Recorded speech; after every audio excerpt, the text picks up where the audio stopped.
علیکم، آپ دیکھ رہے ہیں کے نیوز ایچ ڈی۔ میں ہوں حارث علی شاہ گیلانی۔ خبر شامل کرتے ہیں کراچی سے۔ سندھ سید مراد علی شاہ کا رات گئے اہم اعلان۔ انہوں نے کہا کہ میں رات گئے آپ کو تکلیف دے رہا ہوں کیونکہ کافی مشکل فیصلے کرنے پڑ رہے ہیں۔ آئیں دیکھتے ہیں ہماری بیورو چیف محمودہ بانو کی اس رپورٹ میں۔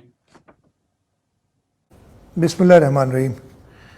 میں رات کو لیٹ آپ سب کو تکلیف دے رہا ہوں۔ اس کی وجہ یہ ہے کہ کافی مشکل فیصلے کرنے پڑ رہے ہیں اس کرونا وائرس کے حوالے سے، اور آج بھی جو ایک فیصلہ سندھ حکومت کر رہی ہے وہ ایک بہت مشکل فیصلہ ہے۔ کرونا وائرس کی وجہ سے کل ڈاکٹر حضرات نے صوبہ سندھ کے جو کافی مشہور ڈاکٹرز تھے انہوں نے ایک پریس کانفرنس کی۔ انہوں نے پریس کانفرنس میں ایک خدشہ بتایا کہ جس طریقے سے یہ بیماری پھیل رہی ہے، اگر بڑی جگہ بڑے اجتماعات کو کنٹرول نہ کیا گیا تو یہ اور زیادہ پھیل جائے گی، اور پھر اسپتال اس مرض کے لیے جو ہم فرنٹ لائن اپنے ڈاکٹرز کہتے ہیں وہ بھی بے بس ہو جائیں گے۔ اس کے بعد آج پنجاب کے بھی پاکستان میڈیکل ایسوسیشن کے ڈاکٹرز نے انہی خدشوں کا اظہار کیا۔ جب یہ ساری چیزیں میں نے دیکھی تو میں نے صدر پاکستان جناب ڈاکٹر عارف علوی صاحب سے بات کی۔ ڈاکٹر عارف علوی صاحب سے میں نے اجتماعات کے حوالے سے بتایا کہ جہاں تک باقی جگہیں ہیں جیسے شاپنگ سینٹرز، ہمیں کچھ اطلاعات ملی تھی کہ کہیں پہ جو شاپنگ سینٹرز ہیں وہ ایس او پیز کو پراپر فالو نہیں کر رہے۔ ہم نے ان کو امیڈیٹلی بند کر دینے کا حکم کیا اور وہ سیل ہو گئے۔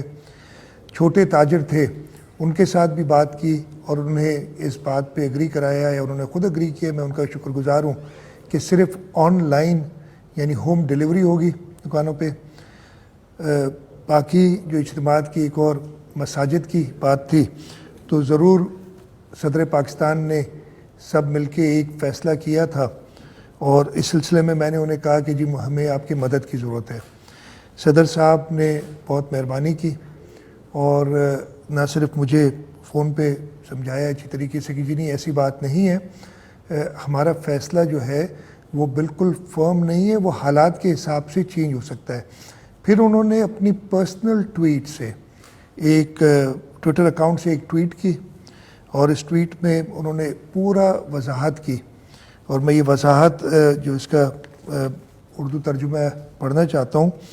انہوں نے کہا کہ اگر کسی وقت حکومت وفاقی یا صوبائی کو یہ محسوس ہوتا ہے کہ کرونا وائرس کی وجہ سے حالات خراب ہوتے جا رہے ہیں یا اور خراب ہو سکتے ہیں، حکومت اس پالیسی کو تبدیل کر سکتی ہے، اور اس معاہدے کی بنا پہ اس فیصلے کی ذمہ داری حکومت پر ہوگی جس کو علماء اکرام حمایت کریں گے۔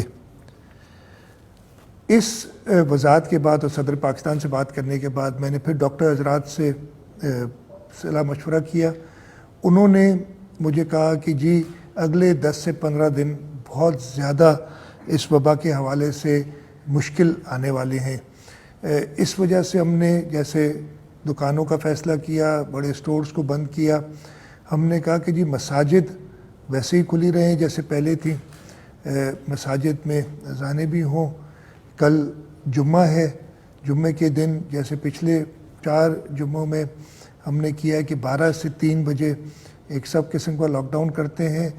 مسجد میں جو متعین لوگ ہیں وہ نماز پڑھیں، جماعت نماز پڑھیں۔ کل انشاءاللہ تعالیٰ پرسوں سے رمضان شریف شروع ہوگا، کل رات تراویح ہوں گی، اس کے لیے بھی یہی پروسیجر اپنایا جائے گا کہ جو متعین لوگ ہیں مسجد میں وہ تراویح مساجد میں پڑھیں، لیکن باقی لوگ گھروں میں تراویح پڑھیں۔ یہ بات میں نے صدر پاکستان سے کہی، اور انہوں نے کہا بالکل حکومت سندھ اگر سمجھتی، اور ہم نہیں سمجھتے، جو ایکسپرٹس ہیں، جو ڈاکٹر حضرات ہیں، ان کی رائے کے مطابق ہم نے فیصلہ کرتے ہوئے، اور یہ فیصلے بھی حکومتوں نے کرنے ہیں، یہ مشکل فیصلے حکومتوں کی ذمہ داری ہے، اس لیے ہم نے یہ مشکل فیصلہ کیا ہے۔ اللہ تعالیٰ ہمیں صحیح راستہ دکھائے۔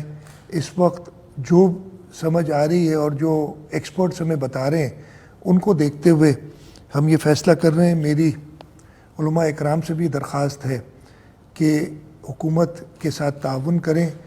اللہ تعالیٰ معاف کرنے والا ہے، اگر یہ فیصلہ غلط ہے اللہ تعالیٰ ضرور ہماری نیت کو دیکھتے ہوئے، بلکہ میں تو یہ کہوں گا کہ اللہ کرے کہ جو خطرات یا جو